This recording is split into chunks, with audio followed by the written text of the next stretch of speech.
சும்மா ஒரு குளம் மாதிரி. நான் எங்கே இருக்கேன்னா, நான் கோயம்புத்தூர் நீலாம்பூர்னு சொல்லிட்டு ஒரு ஏரியாவில். ஓகே, அப்படியே வந்தோடனே ஸ்டார்ட் ஆகிடும். ஓகே,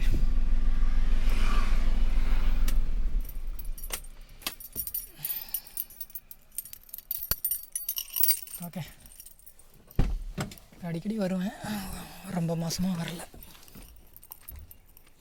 அடிக்கடினா எப்படின்னா, ஒரு வாரத்துக்கு ஒரு வாட்டி இல்லை ஒரு வாரத்துக்கு ஒரு 2 வாட்டியாவது வந்துடுவேன் இந்த இடத்துக்கு. பட் ஆனால் ரொம்ப மாதமாகவே வரல. பரவாயில்ல, பயங்கர வெயில் அடிக்குது. தண்ணி கம்மியாக இருக்கும்னு நினச்சேன், அதிகமாகவே இருக்குது. போகலாமா? இது பேர் ஆச்சாங்குளம் அப்படின்னு சொல்லிட்டு ஏதோ சொல்கிறாங்க.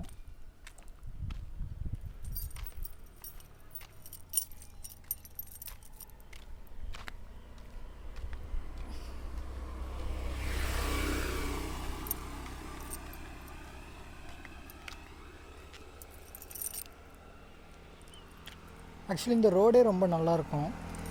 இந்த ரோட்லலாம் சில டைம்லாம் பார்த்திங்கன்னா இங்கே ஃபோட்டோலாம் எடுத்துகிட்டு இருப்பாங்க நிறைய வாட்டி.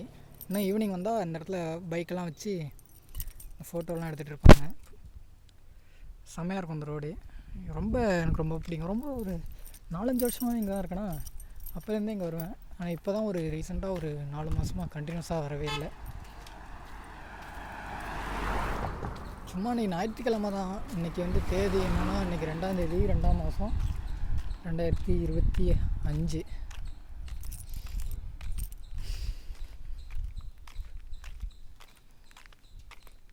நல்லாயிருக்கும் இந்த இடம், ரொம்ப பீஸ்ஃபுல்லாக இருக்கும் எனக்கு. வந்தோன்னா அந்த ஏரி கரையில் தான் உட்காந்துட்டு அதுவும் நடந்தே வருவேன். ஃபஸ்ட் ஸ்டாண்டில் பைக் கூட இல்லை, இப்பயும் பைக்கில் இல்லை, இப்பயும் இந்த ஓட்டக்கார தான் இருக்குது. அப்போ வந்து பைக்கும் இருக்காது, நடந்தே வந்துடுவேன். ஒரு 3 கிலோமீட்டர் வரும்னு நினைக்கிறேன். நடந்தே வந்துடுவேன். நான் ஃபஸ்ட்டு ஸ்டார்டிங்கில் ஒரு 3 வருஷத்துக்கு முன்னாடி 4 வருஷத்துக்கு முன்னாடிலாம் இங்கே வருவேன். ரொம்ப இவ்வளோ தண்ணிலாம் இல்லை, இந்த ஏரி உள்ளேயே இறங்கிடுவேன். அவ்வளோ கம்மியாக இருந்துச்சு தண்ணி. இப்போலாம் வந்து இந்த வெயில் டைம்லாம் இப்போவே ஆனால் தண்ணி ஃபுல்லாக தான் இருக்குது. ஆக்சுவலி இந்த வழியாக தான் அன்றைக்கெலாம் வந்த புதுசில் வந்து பார்த்தா தண்ணியே இல்லை இந்த ஏரியில். தண்ணி இல்லை மீன். இப்போ நான் காமிக்கிற இந்த இடம்லாம் வந்து வெறும் தரையே தெரிஞ்சுது. உள்ளே இறங்கிட்டேன், ஏரியில் இறங்கி ஃபோட்டோலாம் எடுத்திருக்கேன். கரெக்டாக இது வரையும் தண்ணி இருக்காது. அது அங்கே தான் அடி தண்ணியே அங்கே தான் இருக்கும். ஆனால் இப்போ மேலேயே தண்ணி இவ்வளோ தூரம் இருக்குது. கொஞ்சம் பெரிய ஏரி தான் இது. நம்ம வீடியோவில் இந்த தண்ணி தான் ரொம்ப அதிகமாக இருக்கும். எங்கே போனாலும் தண்ணியை நோக்கியே போயிருப்பேன். நல்லா கொஞ்சம் பெரிய ஏரி. சும்மா இன்றைக்கி ரொம்ப ஃப்ரீயாக தான் இருந்தேன்னா, வெட்டியாக தான் வந்து சும்மா ரொம்ப அமைதியாக உட்காந்துருப்பேன். யாருமே இருக்க மாட்டாங்க. சும்மா போய்ட்டு அந்த இடத்துல தான் உட்காந்துருப்பேன். அந்த புளிய மரத்துக்கு அடியில் உட்காந்துருப்பேன். அங்கே படிக்கட்டுலாம் இருக்கும், அங்கே பின்னாடி ஒரு கோயில் இருக்கும். தண்ணி ஆக்சுவலி ஓடுது, எங்கேயோ மழை பெஞ்சிட்ருக்கு. ஆனால் அந்த கோயம்புத்தூருக்கு அந்த பக்கம் ஓய் குலைக்காது.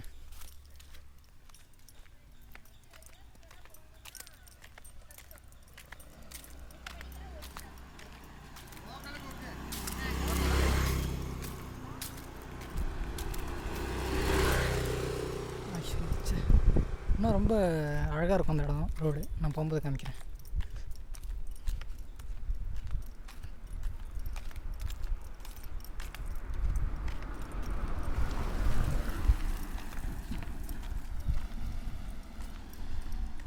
போயிட்டுருக்கோம். ஆக்சுவலி என்னோடய வீடியோ நான் எதையுமே கட் பண்ண மாட்டேன், இது எடிட் பண்ண மாட்டேன்.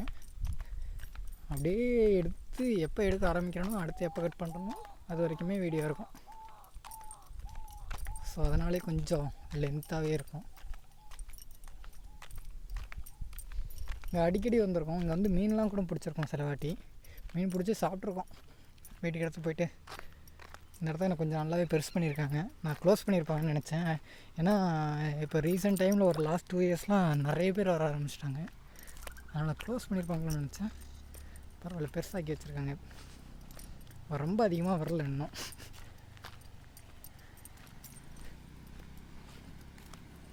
நல்லாயிருக்கும் இந்த இடம். பட் ஆனால் இந்த தண்ணியிலையும் நிறைய அங்கே ஆப்போசிட் சைட்லாம் பார்த்தா இந்த நம்ம சாக்கடைலாம் இருக்குல்ல, நம்ம வீட்டோட கழிவுலாம், அது போகிற சாக்கடையெல்லாம் இந்த ஏரியில் கூட நிறைய கலந்துட்டு தான் இருக்குது. இதில் மீன்லாம் ஆக்சுவலி வரும். முன்னாடி இந்த இடத்துல வலை போட்டிருப்பாங்க, அந்த வலையை தூக்கி அங்கே போட்டாங்க. அந்த வலை முன்னாடி இந்த இடத்துல தான் இருக்கும், இந்த கல்லுக்கிட்டலாம் வலை இருக்கும்.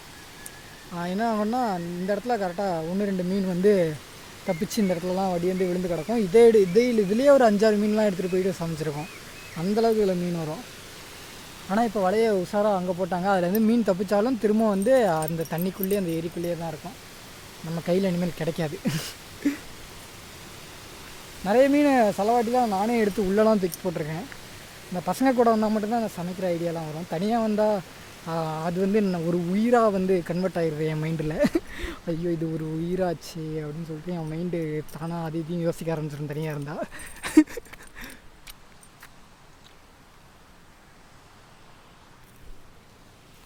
ஓகே, ஆக்சுவலி அங்கே தான் ரோடு இருக்கும். ரோடு இருக்கிறதே தெரியாது, ஃபுல்லாக மரமாக இருக்கும், ரொம்ப அழகாக இருக்கும். இங்கே போகிறதே கொஞ்சம் கஷ்டமாச்சு. ஐயே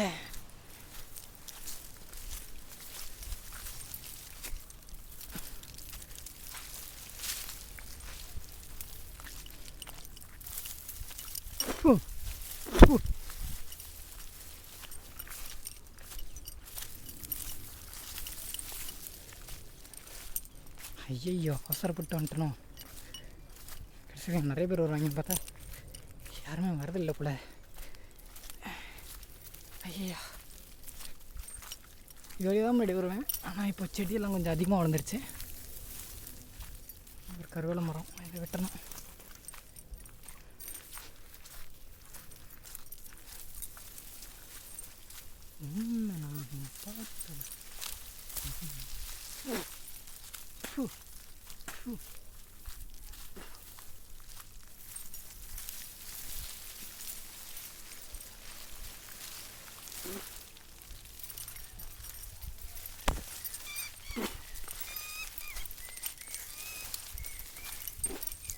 வச்சு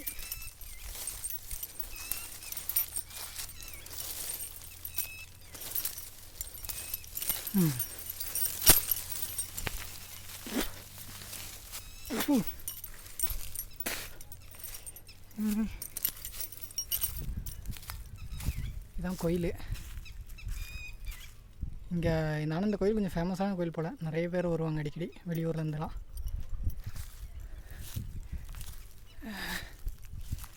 அம்மே என்னை காமிக்கும்போது ரொம்ப கத்திரக்கோலமாக இருக்கும் போல். நிறைய இது குத்திருச்சு, செடி அது இதுன்ட்டு. இதோ ஸ்டெப்ஸ் எல்லாம் உட்காந்துருப்பேன் சும்மா.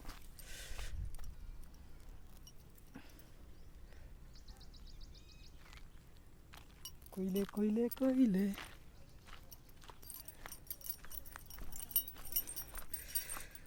ஐயோ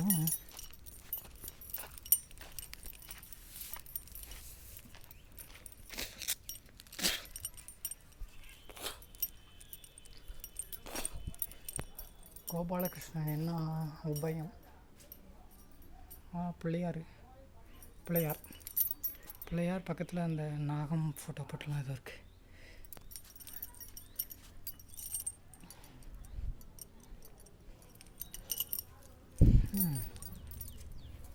ஆக்சுவலி நானே நிறைய வீடியோலாம் பார்த்து கல்லை வச்சு கும்பிட்டுருக்கோம். எதுக்கு கல்லை வச்சு கும்பிட்றோம் அப்படி இப்படி மூட நம்பிக்கை அந்த மாதிரிலாம் எனக்குள்ளேயும்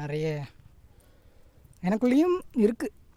எதுக்கு கல், அது ஒரு சிலை தானே, வெறும் கல் தானே அப்படின்னு நினச்சிட்டுனா இப்போயும் அப்படி தான் நினைக்கிறேன். ஒன்றும் பிரச்சனை இல்லைன்னு வச்சுக்கோங்களேன். ஆனால் அதுக்கு பின்னாடி இருக்க ஒரு பெரிய ரீசன் ஒன்று இருக்குது. அதை பற்றி யோசித்து வச்சு கடைசியில் அதை கண்டுபிடிச்சிட்டோம் போல். அந்த புக்ஸ் அதெல்லாம் படிக்க மாட்டேன். இருந்தாலும் எனக்கே தோணுச்சு இந்த மாதிரி இருக்கலாம் அப்படின்னு சொல்லிட்டு. என்னென்னா ஃபஸ்ட்டு என்ன சொல்கிறது, ஃபஸ்ட்டு மனுஷன் வந்து கண்டுபிடிச்ச முதல் கண்டுபிடிப்புனாலே அது வந்து நெருப்பு தான். கல்லையும் வந்து உரசி வந்து நெருப்பை வந்து உண்டாக்கியிருப்பான். அதான் வந்து சொல்லி கொடுத்துருப்பாங்க இல்லையா, அதான் வந்து உண்மை. அப்படி தான் கண்டுபிடிச்சான் ஃபஸ்ட்டு நெருப்பை. ஸோ அதோட வந்து அதை வணங்கும் விதமாக தான் என்ன சொல்கிறது, ஒரு ஒளியே க்ரியேட் ஆகுது இல்லையா, ஒரு வெளிச்சம் க்ரியேட் ஆகுது. ஸோ அந்த மாதிரி நிறைய ரீசன் இருக்குது அந்த நெருப்புக்கு பின்னாடின்றதால அதை வணங்கணும். அதை ஒரு வணங்கும் விதமாக தான் ஒரு கல்லை வச்சு, இப்போது நீங்கள் வந்து கிராமத்து சைடு இருந்தீங்கன்னா உங்களுக்கு நல்லா தெரியும். உங்களோட குடியசாமி அப்படின்னு சொல்லிட்டு தூரமாக ஒரு காட்டுக்கெலாம் கூப்பிட்டு போயிட்டு அங்கே பார்த்தா சிம்பிளாக கல்லை வச்சு ஒரு அம்பு இருக்கும், மேக்ஸிமம் ஒரு கல் இருக்கும், முன்னாடியே தான் அம்பு இருக்கும். கல் தான் வந்து பேசிக் எல்லா சாமிக்குமே கல் இருக்கும். அந்த வெறும் கல்லாக தான் இருக்கும், ரொம்ப சிலையாக கூட இருக்காது. அது நம்ம அந்த காட்டுக்குள்ளே இருக்க கோயிலெலாம் வெறும் கல்லாக இருக்கும். அதை வந்து போயிட்டு கும்பிட்டுட்டு வருவோம். சின்ன வயசில் இதெல்லாம் எனக்கே நிறைய நடந்திருக்கு. நாங்களாம் தனியாகவே கூட அந்த மாதிரிலாம் போயிட்டு பண்ணிட்டு வருவோம். அந்த மாதிரிலாம் இருக்கும். அது ரீசன் என்னென்னா, கல்லை வச்சு தான் வந்து நெருப்பை கண்டுபிடிச்சான். அதுக்கு வந்து அதை வந்து எப்பயுமே வணங்கணும், அதுக்கு வந்து ஒரு ரெஸ்பெக்ட் இருக்கணுன்றதுக்காக தான் கல்லை வந்து நட்டு வச்சு அதை வந்து அதுக்கப்புறம் ஒரு நெருப்பை க்ரியேட் பண்ணி அதை வந்து வணங்கிட்டு இருந்தான்.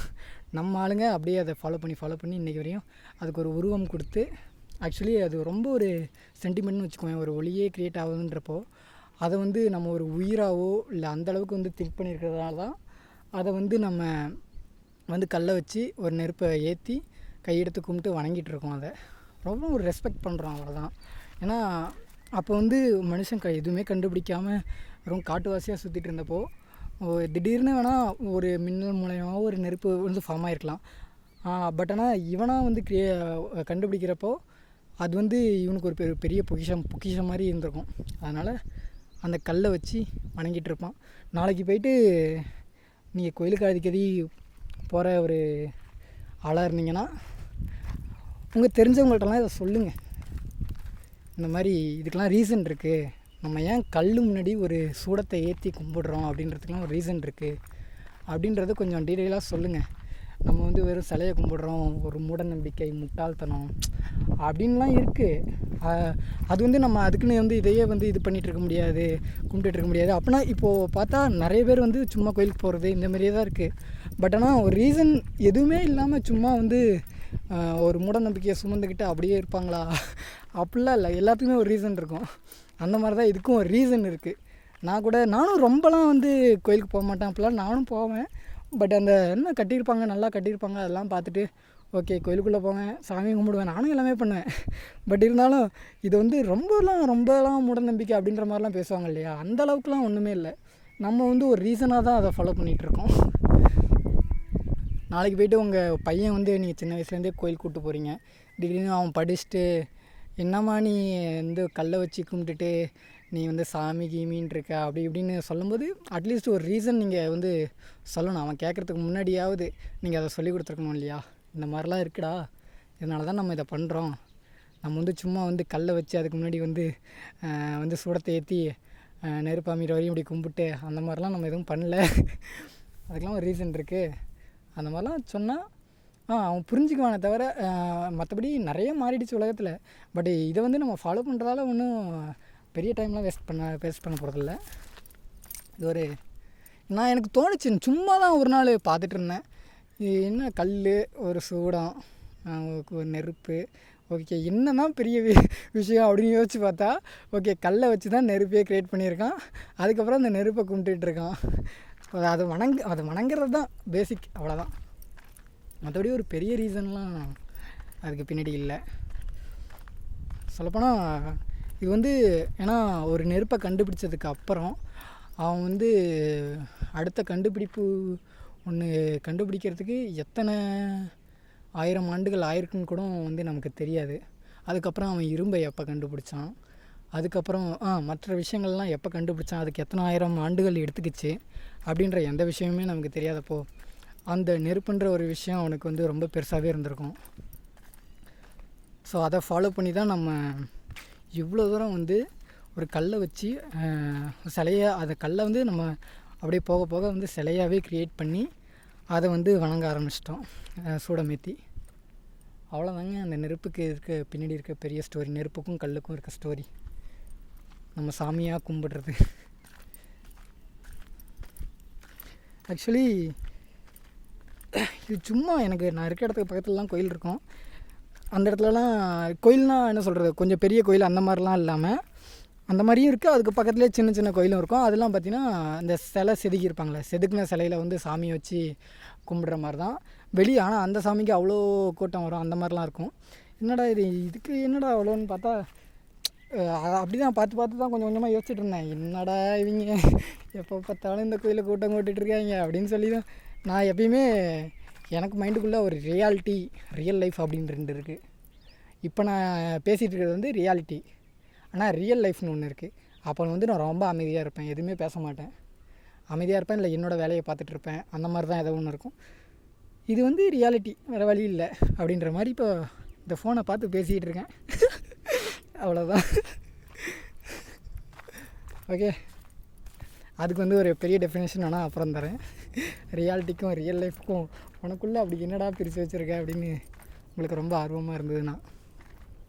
மற்றபடி இங்கே வந்தால் மரம்லாம் இருக்கும், நேரில் உட்காந்து இங்கே அடிக்கடி வருவாங்க நிறைய பேர். ரொம்ப பீஸ்ஃபுல்லாக இருக்கும், அவ்வளோதான். இன்னும் பெருசாக சவுண்டு இருக்காது.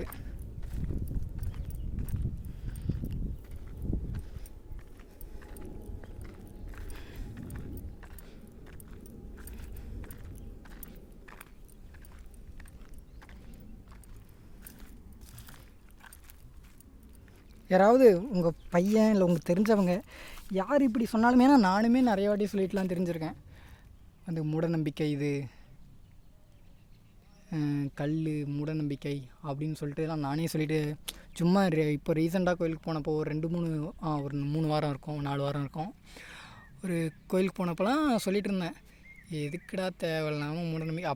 ஓகே, நம்ம ரொம்ப தூரம் ட்ராவல் பண்ணி அவ்வளோ தூரம் போயிட்டு சும்மா பார்த்துட்டு வருது ஒரு வேஸ்ட் ஆஃப் டைமுக்குன்னு சொல்லலாம். பட் ஆனால் அது இப்போ வந்து நமக்கு என்ன ஒரு அர்த்தம்னே தெரியாமல் வந்து அது வந்து ரொம்ப தூரம் ட்ராவல் பண்ணி போய் பார்க்குறது, அந்த மாதிரி ஒரு விஷயம் வந்து வேணால் அப்படி நம்ம டைம் வேஸ்ட் பண்ணுறதான்னு நினச்சிக்கலாம். பட் ஆனால் இதுக்கு ஒரு ரீசன் இருக்குன்றது ரியலி வெல். நம்ம முன்னோர்கள் வந்து எதையுமே வந்து ஒரு முட்டாள்தனமான விஷயமாலாம் எதையுமே பண்ணலை. அதுதான் வந்து உண்மை. அதுக்கான அர்த்தங்கள் வந்து இது ஏன் இப்படி பண்ணுறோம் அப்படின்றத வந்து நமக்கு ஒரு டெஃபினேஷன் வந்து அடுத்தடுத்த தலைமுறைக்கு அடுத்தடுத்த ஆளுங்களுக்கு தெரியாமல் போயிருந்தாலும், பட் ஆனால் எதுவுமே வந்து ரீசன் இல்லாமலாம் இல்லை.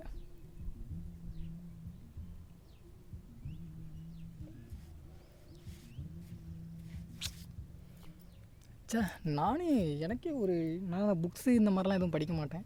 சும்மா ஜென்ரலாக தோணுச்சு, என்னடா இது பெரிய விஷயமா இருக்க போகுது, என்னடா சும்மா ஒரு சிலையை முன்னாடி நின்று கும்பிட்டுட்ருக்கீங்க அப்படின்னு ரொம்ப ரொம்ப அமைதியாக யோசிச்சா இவ்வளோ தான் என் மைண்டுக்கு வருது. இது கல், இது நெருப்பு. கல்லை வச்சு நெருப்பை கண்டுபிடிச்சிருக்கான். அந்த அப்படியே வந்து சாமியாக அந்த கல்லையும் அந்த நெருப்பையும் சாமியாக கும்பிட்டுருக்கான். அவ்வளோதான் வந்து பெரிய ரீசனாகவே இருக்குது. மீன்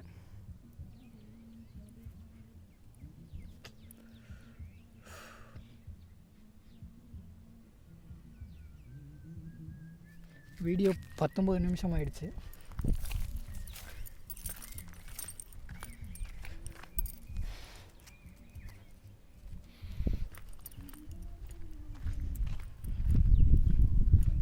நாளைக்கு உங்கள் பையன் இல்லை உங்கள் குழந்தைங்களுக்கெல்லாம் அவங்க வந்து வளர்ந்து உங்களை வந்து கேட்குறதுக்கு முன்னாடியே நீங்கள் இதை சொல்லியிருந்தா அவங்க மைண்டுக்குள்ளே வந்து அந்த சாமி அந்த இது அப்படின்ற விஷயம் அதிகமாக போயிட்டு உங்களை கேள்வி கேட்குற அளவுக்கு வரத்துக்கு முன்னாடியே அவன் வந்து யோசிச்சிருவான், ஓகே இதை கண்டுபிடிச்சதால இதை வந்து நம்ம வணங்கிட்டுருக்கோம் அப்படின்ற ஒரு விஷயம் வந்து மைண்டுக்குள்ளே வந்துருச்சு அப்படின்னா அதை வந்து எந்த அளவுக்கு பார்க்கணும் அப்படின்ற ஒரு விஷயம் அவனுக்கு தெரிஞ்சிடும். அவ்வளோதான். நீங்கள் வந்து கடவுள் அப்படி இப்படின்னு நிறைய அர்த்தங்கள் சேர்த்து அவனுக்கு சொல்லும்போது அவன் ஒரு நாள் உங்களை கேள்வி கேட்டான்னா நீங்கள் வந்து டக்குன்னு வந்து அதுக்கு பதிலெலாம் சொல்ல முடியாது.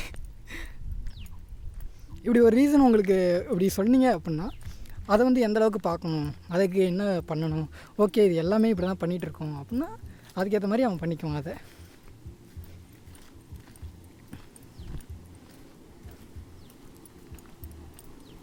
இங்கே நல்லாயிருக்கும் இந்த இடம். இங்கெல்லாம் வந்து உட்காந்துருப்பேன், அது ஒரு கணக்காலம் அப்படின்ற மாதிரி தான் இருக்கும். மிக பெரும் பள்ளம். இங்கெல்லாம் நடந்துகிட்ருக்கேன், உயிருக்கு உத்தரவாதம் இல்லை தான்.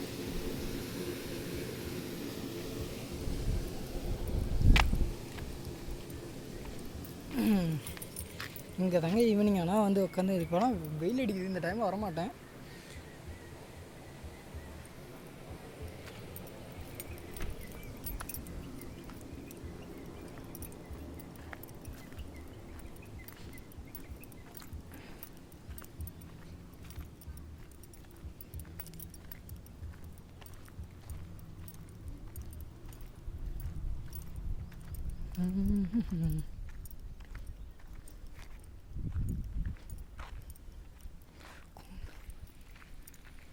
பூமாலையே தோல் சேரவா.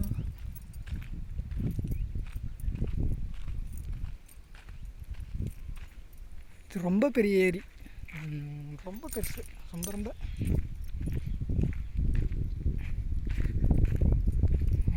ரொம்பலாம் இல்லை. கொஞ்சம் இந்த சைடு இது கொஞ்சம் பெரிய ஏரி, ரொம்ப தூரத்துக்கு இருக்கும். நான் இந்த ஏரி ஃபுல்லாகவே கூட நடந்திருக்கேன். இதுவும் ஒரு 3 கிலோமீட்டர் வந்துருன்னு நினைக்கிறேன். அந்த கரையிலேருந்து இந்த ஃபுல்லாக இந்த சைடு கரையே தான் இருக்கும். இந்த கரை வழியாக நடந்தால் இன்னொரு ரோடுக்கே போயிடலாம். இதேமாரியே ஒரு கிராமத்து ரோடு அந்த சைடு போவோம், அந்த ரோடுக்கே போயிடலாம். இந்த கரை வழியாக நடந்துட்டு போனால் ஃபுல்லாகவே நடந்திருக்கேன் நான்.